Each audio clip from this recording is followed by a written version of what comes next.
What I'm going to be talking about in the next 10 minutes or so is the co-production of a series of accessible outputs that's using image theatre.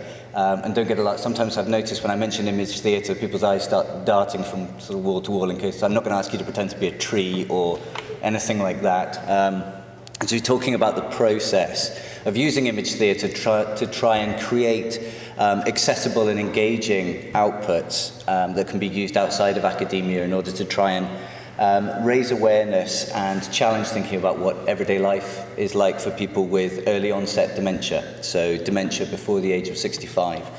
And it's been very interesting actually listening to some of the themes from previous speakers around knowledge exchange and impact, and I suppose just to sort of throw my tuppence worth into that before I go through some of the details. I think, I don't think I've ever met someone who's become a researcher or an academic researcher because they absolutely 100% really wanted to contribute to the next ref. I think people become researchers because they want to make a difference to people's lives. They want to contribute something to the civil societies and the debates and issues and where they live. So, if you come to knowledge exchange and co-production and engagement from a very instrumental aspect, I think you're in danger of not doing knowledge exchange and co-production very well. If you come to it with an intrinsic value because you think it's fundamentally of benefit and it's of its own right, I think you're coming from the right place. But that's the end of my rant anyway, for what it's worth. But yeah, just to give you a bit of background, actually, I hold a 5-year Chancellor's Fellowship in Edinburgh University to develop a program of research around the experiences and social organisation of early onset dementia. So like I say, dementia before the age of 65. One of the things I was very keen right from the start is not to have a single research project, not to define this in terms of one particular or a series of contract research. I think we live in an era of contract research products and projects, and I think that tends to create very instrumental working relationships with people. So this was more about making contact with a particular organisation and saying, let's have a relationship, a research and a knowledge exchange relationship that will span a number of years. And I don't know where that's going to go. We collectively don't know where that's going to go, but let's find out together. So over that process, we've been doing a range of different work, some in-depth interviews, documentary analysis around the origins of the service, the policies around early onset dementia, focus groups with carers, different aspects, knowledge exchange events, having meals out in botanic gardens and just generally doing a lot nicer things than sitting behind a PC and a desk. But the one I want to talk to you about today is the use of participatory forms of drama in knowledge exchange. I suppose I'll preface this by saying that throughout my research, I suppose, is very much influenced by some of the key principles of public sociology, and I don't know if that's a term which anyone here is familiar with. Maybe just raise your hands if you are. It's certainly, I think, it's an area of sociology that has gained momentum and interest in recent years, although the notion of public sociology has been around since at least the 1980s. But in principle, it's about making and taking sociology outside of academic environments and engaging with a range of publics in civic debate, in contemporary issues that both underpin social theory as well as civil society. And just to give a couple of quotes from Michael Burroway here, I think what he describes as an organic form of public sociology is a relationship really in which between the sociologist and a public is a dialogue and a process of mutual education. And I think that's very important, that it's mutual education when we're talking about knowledge exchange and co-production. This isn't one-way traffic.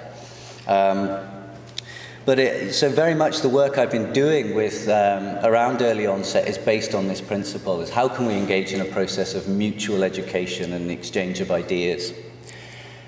And as I say, one of the ways we've sought to do that is by the use of participatory drama. So quite early on, with some pilot funding money from Alzheimer's Scotland and the university, we commissioned a local theatre company called Strange Theatre to work with us in order to run an image theatre workshop with families affected by early onset dementia. And as a means of actually trying to, break down some of the barriers between researcher and researched. Often a lot of traditional methods in the social sciences tend to really reinforce rather than dissolve those distinctions. But, so as a means of actually trying to engage in a participatory and an emotive as well as a cognitive way with what everyday life is like in early onset dementia and what are some of the contemporary challenges, the societal pressures and discrimination that these families face. And in order to get that information out there, we decided we would translate or co-produce these, the themes from this workshop into a series of theatrical vignettes. And I've included a quick definition of what vignettes from this perspective are, which are compact sketches designed to introduce characters, foreshadow events and analyses, highlight particular findings, and summarize themes or issues of interpretation. So, I say we held our research workshop, quite a risky activity, and this is something I'd never been involved in, something that the theatre company had never done in terms of using image theatre with people living with dementia. But in essence, the nature, the methodology behind that workshop is based on the writings and principles of a Brazilian dramaturgist called Augusto Boal. And this is a definition of image theatre, is where participants explore issues of oppression by using non-verbal expression, sculpting their own and other participants' bodies into static physical images that can depict anything concrete or abstract, such as a feeling or a moment. And spectators are asked to comment on these images and reflect on what they witness.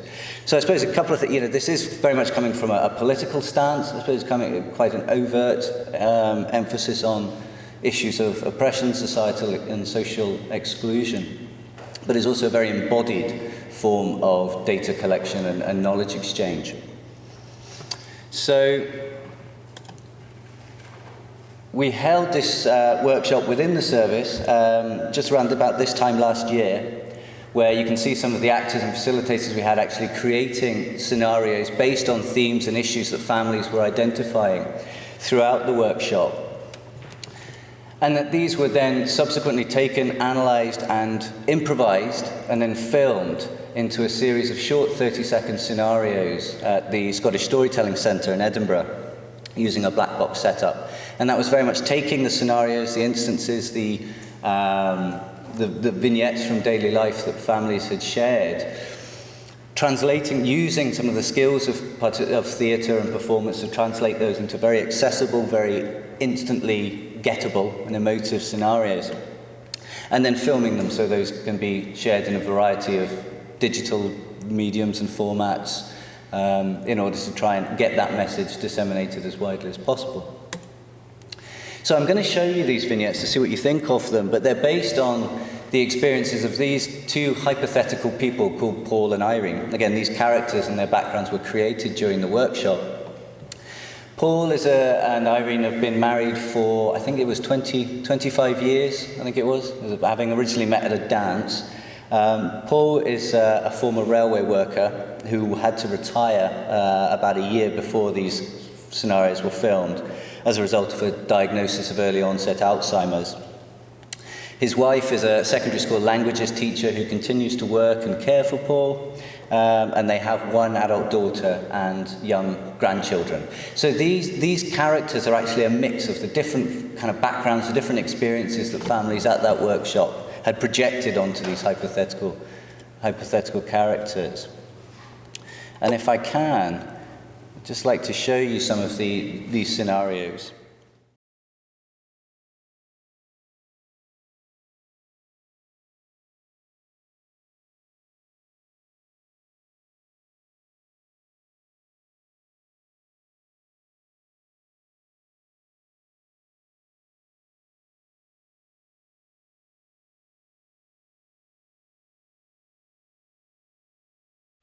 Oh, we've got the day club today.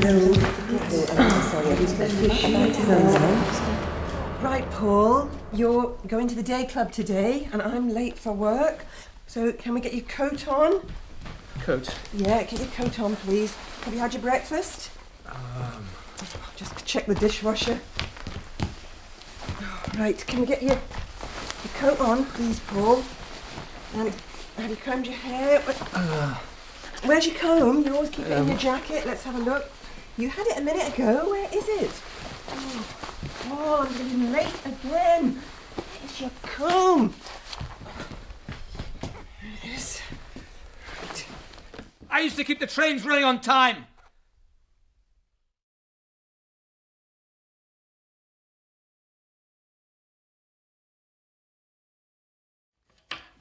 And then the other one woke up, so I've basically been up all night and I'm just shattered. Don't touch anything. I have my own way of doing it. All right.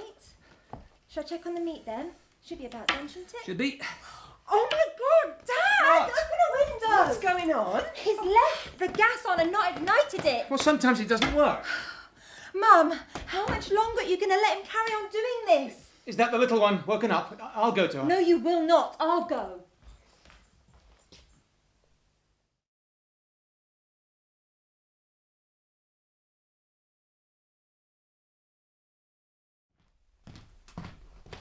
Right, Paul.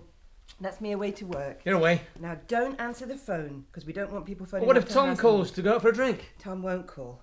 But I'll call at lunchtime, and I'll just ring once so you know it's me. You'll ring once. Yep, and then I'll call back and you can pick it up. Okay? Right. Bye. Love you. Bye-bye. Tom, how are you doing? A drink? Ah, Phil. This evening? Yeah, not too bad. Yeah, see you down the pub. Say 10 minutes. How are you? Yeah, bye now. Frank, How's your that? mum? Yeah. Hi. Yes, You're coming this weekend, I know.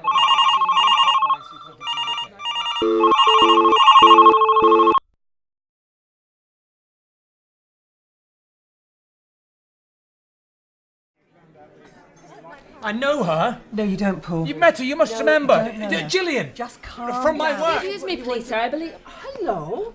It's a while since we've seen you. She's angry. What happened? He just touched her on the shoulder.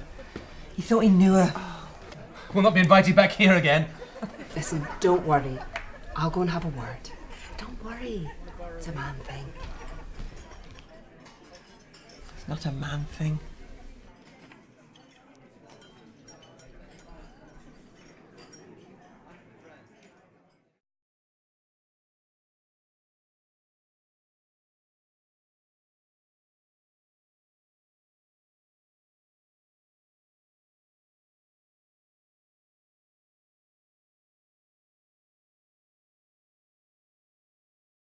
So I suppose just to sum up then, I mean, the issues that you see there around aspects of social exclusion, the difficulties in juggling work and caring, the way in which, you know, social networks can disintegrate following a diagnosis of dementia, and the difficulties in communicating or managing risk within the household was some of the main themes that really came out of that workshop and experience. And so, I think in essence, what we try to do is draw on some particularly skills in participatory theatre, skills in editing and digital filmmaking, to bring those messages across in a way that we can send this out to people in health and social care services, people in care inspectorate organisations, a range of different environments to try and encourage debate, and they're available from all good YouTube pages. So, in essence, and I think the other aspect is, you know, is being able to create things like this that we can then use in teaching, particularly practitioner-led teaching. I think that's one aspect of the impact and knowledge exchange agenda that often gets missed, is that actually one of the main ways you can impact and change things is by research-led teaching and being a good quality teacher. You know, so actually being able to develop outputs from research that then create powerful mediums for engaging students is a very important aspect, I think, of knowledge exchange and of generating impact. But yeah, so I suppose that's me in a nutshell. Thanks for listening.